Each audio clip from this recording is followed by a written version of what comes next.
Hmm?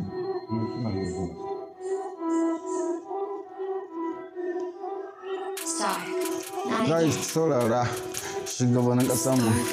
Ni na ce muku ba su son mu. Kan yi kace ɗan baba.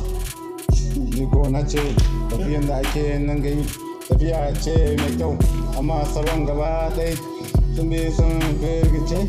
Wai ya za ya kashe da zafin da Allah ya musu to ku yarda da zafin da Allah ya muku.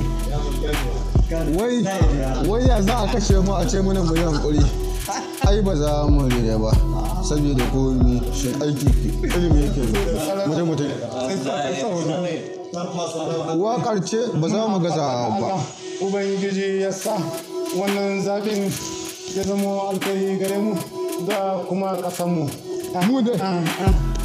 Mu ko da 'yan adawa ba za mu rida ba saboda mulkin na su yi ba mu ga komai ba.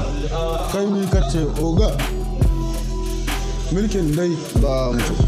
Wai ya za a kashe ka a ce maka yankuri waƙar ba za mu daina ba.